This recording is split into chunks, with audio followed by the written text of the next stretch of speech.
Toujours plus d'actu sur BX1 +. Avant cela, on va parler d'économie, puisque après plusieurs mois de moratoire, l'ONSS, la sécurité sociale, recommence maintenant à citer certaines entreprises en procédure de faillite. C'est ce que signalaient hier nos confrères du journal L'Écho. Alors, pas toutes les entreprises, seulement certaines d'entre elles. On va faire le point avec l'Union des classes moyennes qui a régulièrement attiré l'attention sur ce risque de boom des faillites et qui demandait d'ailleurs une prolongation du moratoire jusqu'à la fin de l'année 2021. Pierre-Frédéric Nist, c'est le président de l'UCM et l'invité d'Arnaud Bruckner. Pierre-Frédéric Nist, bonjour. Bonjour.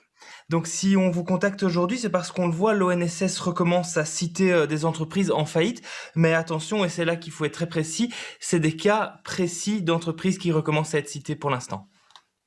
Ah oui, vous avez tout à fait raison. UCM s'est battu pour le moratoire des faillites, le fait qu'il n'y ait pas de citation en faillite, mais on s'est battu également pour qu'il y ait le moratoire des saisies. Ça veut dire que les huissiers notamment ne pouvaient plus lancer de nouveaux dossiers, de nouvelles citations, mais ne pouvaient plus poursuivre pour les dossiers existants. Alors ça, c'est la réalité des choses. Ce moratoire, il a été un peu supprimé. Il existe toujours de fait et il est toujours valable pour les nouveaux dossiers. Ça veut dire en fait que nous souhaitons une protection pour ceux qui ont rencontré des nouvelles dettes à cause du Covid. Bien sûr, ceux qui se trouvent avec des dossiers antérieurs, c'est une autre situation, bien entendu, et il est compréhensible que aujourd'hui, l'ONSS reprenne les citations et les poursuites des anciens dossiers, comme vous l'avez précisé.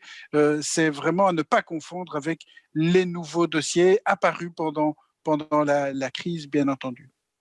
Oui, donc si on le rappelle, en février, donc les autorités avaient mis en place un moratoire sur les faillites durant le premier confinement. L'ONSS et le fisc avaient alors ne citaient alors plus de sociétés en faillite. Aujourd'hui, on ne parle pas de ces entreprises-là touchées par la crise. Une entreprise qui a été mise en difficulté, par exemple un commerce Horeca, ne peut pas encore être citée en faillite à l'instant T où on parle ici.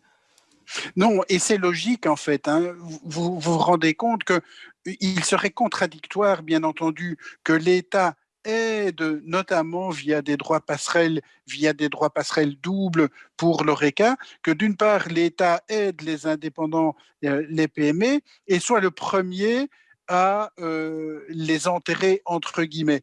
Donc c'est bien sûr dans la logique élémentaire des choses qu'il y ait ce moratoire, mais je rappelle que certaines entreprises étaient florissantes avant le Covid et ont un genou au sol aujourd'hui à cause du Covid. C'est bien sûr celle-là que l'on doit d'abord protéger. Et puis, il y a effectivement des sociétés qui avaient des difficultés avant.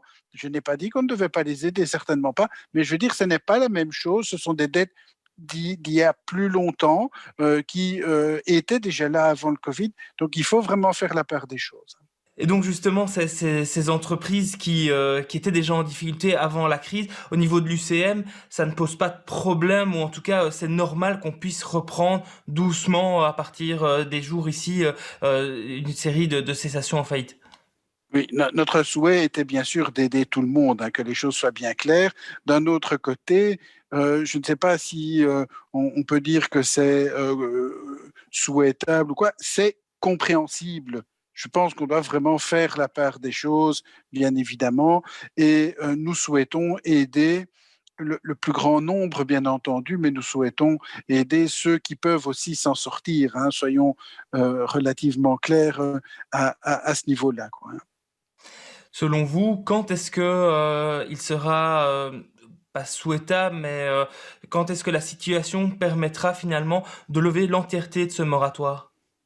Alors, ça, c'est une très bonne question parce que c'est vraiment d'actualité aujourd'hui. Alors, on est dans un contexte qui est difficile, bien évidemment, mais en même temps, il commence à y avoir certains clignotants qui sont plutôt positifs. Vous avez entendu le gouverneur de la Banque nationale qui dit que la relance est là.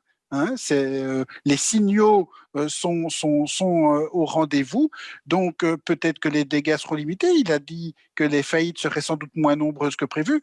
J'ai envie de le croire sur parole, bien entendu. Hein. Bon, je vais un peu tempérer parce que les messages que nous recevons, nous, de certains secteurs, nous montrent quand même que c'est très difficile. Hein. L'Horeca est rouvert, c'est vrai. En même temps, vous avez entendu parler de ces chefs qui disaient il faut rouvrir le plus vite possible parce que notre personnel est parti. Hein, il a décidé de démissionner, il est parti travailler dans d'autres secteurs et souvent à contre-cœur et dit qu'il reviendra à l'Horeca quand ça sera un peu plus stabilisé. Donc voilà, on est dans un contexte de relance. Soyons un peu prudents quand même. Nous souhaitons que les aides continuent, que ce soit le chômage temporaire force majeure, que ce soit le droit passerelle, bref, que l'on ne débranche pas la prise en une seule fois. Débrancher la prise et débrancher la crise, c'est pas la même chose, même si on a envie de débrancher la crise aussi, hein, bien évidemment. Mais donc, on voudrait, puisque la relance, elle est fondée sur la confiance et que c'est progressif, eh bien, les aides doivent continuer et nous acceptons bien entendu cette idée d'entonnoir de ne plus aider tout le monde, mais je crois qu'il faut éviter de brusquer et c'est comme ça avec le plan de relance. Vous savez qu'aujourd'hui on va aborder le plan de relance bien évidemment au niveau fédéral. C'est un grand jour, c'est un grand message qui va être donné bien évidemment, mais tout ça fait partie effectivement de cette après-crise et il faut qu'on ait un atterrissage en douceur pour le plus grand nombre, bien entendu. Ça dépend de beaucoup de choses, ça dépend de la confiance, ça dépend de la vaccination et sur ce point-là, il faut pouvoir reconnaître qu'il y a un grand effort qui a été pratiqué et donc voilà, c'est un cercle vertueux que l'on espère voir enclencher. Pierre-Frédéric Nist, on le rappelle, vous êtes le président de l'Union des classes moyennes de l'UCM. Merci à vous. Avec plaisir. BX1 ⁇ Toujours plus d'actu.